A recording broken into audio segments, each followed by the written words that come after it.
Hello friends, this is DL Harry and welcome to our video. तो आइए देखते हैं कि मार्केट में हमें शुक्रवार को कैसा मूवमेंट मिला और कल हम किन स्टॉक्स को देख सकते हैं। तो सबसे पहले आप यहाँ पर दिख रहे हैं बैंक निफ्टी की मूवमेंट की। बैंक निफ्टी ने गैप अप ओपन किया और फिर अपने हाई को ब्रेक नहीं करते हुए वहीं से इसने डाउन साइड की एक अच्छी मूवमेंट दी सिर्फ स्टार्टिंग के 10 मिनट में ही, और फिर काफ़ी कंसोलिडेट किया और उसके बाद एंड में आकर एक अपसाइड की मूवमेंट दी और फिर आकर कंसोलिडेट हो गया वापस।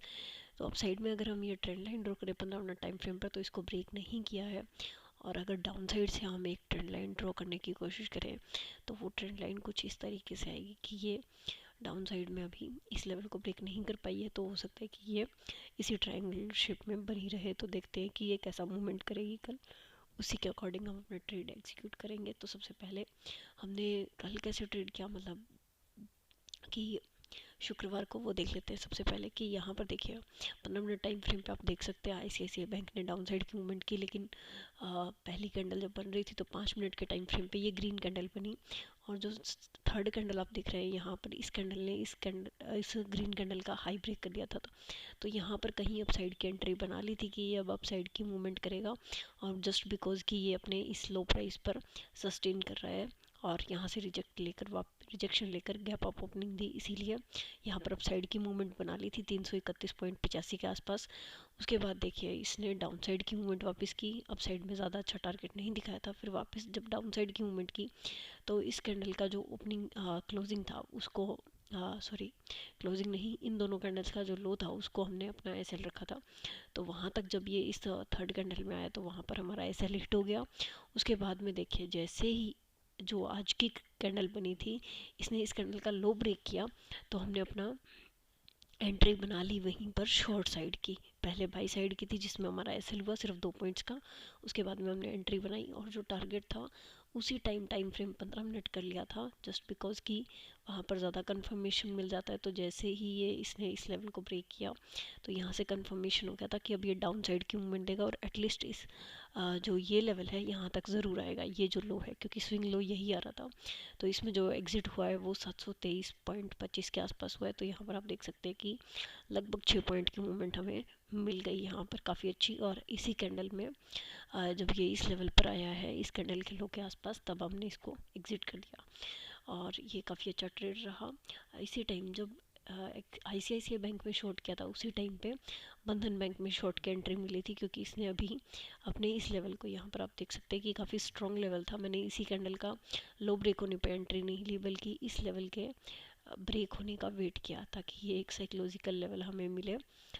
सॉरी, साइकोलॉजिकल लेवल नहीं लेकिन एक लो लेवल ब्रेक हो। तो जैसे ही ये लो लेवल ब्रेक हुआ, इसमें फिर जो टारगेट निकल कर आ रहा था, जस्ट बिकॉज पहले तो ये लेवल निकल कर आ रहा था, ये देखिए ये हाई था और ये हाई था।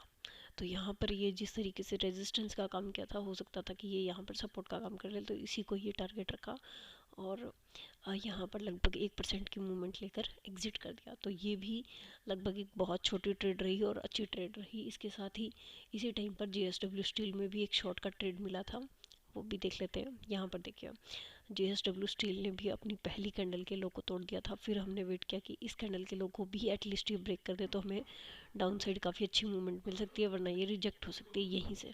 तो जैसे ही इस जो प्रीवियस डे का कैंडल था इसका लो ब्रेक हुआ, हमने यहाँ पर शॉर्ट किया और टारगेट आप देख सकते हैं कि ये जो गैप था इसको फिल करने के लिए आना था। तो यहाँ पर हमने शॉर्ट किया लगभग 647 के आसपास और इसको जो एग्जिट किया है 642 के आसपास किया है। तो लगभग 4 से 5 पॉइंट हमें यहाँ भी मिले इस ट्रेड में, तो ये भी काफ़ी अच्छी रही। तो ये 4 ट्रेड्स हमारे हुए परसों, जिसमें हमें एक में एसएल हुआ जो स्टार्टिंग का ट्रेड था, उसके बाद 3 ट्रेड लिए कंटिन्यू शॉर्ट के और वो एक साथ ही चल रहे थे और तीनों में ही काफ़ी अच्छे टारगेट्स मिल गए। अब हम देख लेते हैं कि कल हम किन स्टॉक्स को देख सकते हैं। तो कल सबसे पहले हमारे पास है आईसीआईसीआई बैंक। बैंक निफ्टी में मैंने ऑलरेडी आपको बता दिया कि किस तरीके का मूवमेंट हो सकता था। फॉर एग्जांपल अभी देख लेते हैं ये लाइंस है, या तो ये इसी में ही ट्रेड करके और फिर हमें अप साइड या डाउन साइड की मूवमेंट देगा। अगर ये इन्हीं लाइंस को ब्रेक करके ही गैप अप या गैप डाउन मूवमेंट करता है तो फिर ये अपने अप साइड के टारगेट के लिए यहाँ तक जा सकता है और डाउन साइड के टारगेट के लिए ये इस कैंडल इन कैंडल्स के लो तक आ सकता है, लेकिन देखेंगे कि मूवमेंट किस हिसाब से करता है। स्विंग्स भी बने हुए हैं, हो सकता है कि ये सिर्फ यहीं तक आए, बिकॉज काफ़ी गैप था, गैप को फिल करने की कोशिश की, फिर वापस अप गया, तो यहाँ तक भी वापस आ सकता है कि ये काफ़ी अच्छा सपोर्ट का काम करे। तो देखेंगे कि ये किस तरफ ओपनिंग देता है और उसी अकॉर्डिंग हम मूवमेंट लेने की कोशिश करेंगे। तो ICICI बैंक हमारे पास है।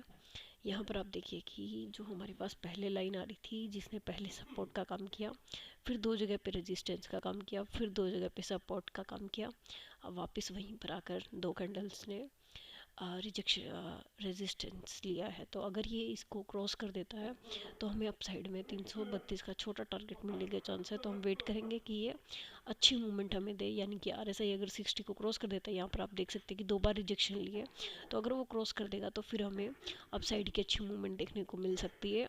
और अगर ये इन्हीं कैंडल्स का लो ब्रेक कर देता है, यानी कि अपना स्विंग ब्रेक कर चुका है, तो ये अपने पिछले स्विंग तक आ सकता है, यानी कि 724 तक और उसके बाद 721 तक।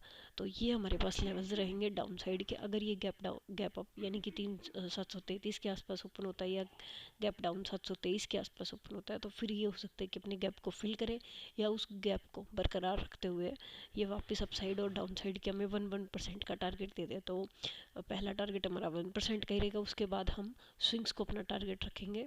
फॉर एग्जांपल अगर ये 733 पे ओपन होता है तो हम 739 का टारगेट अपना रख सकते हैं, अगर वो अपने गैप को मेंटेन रखता है।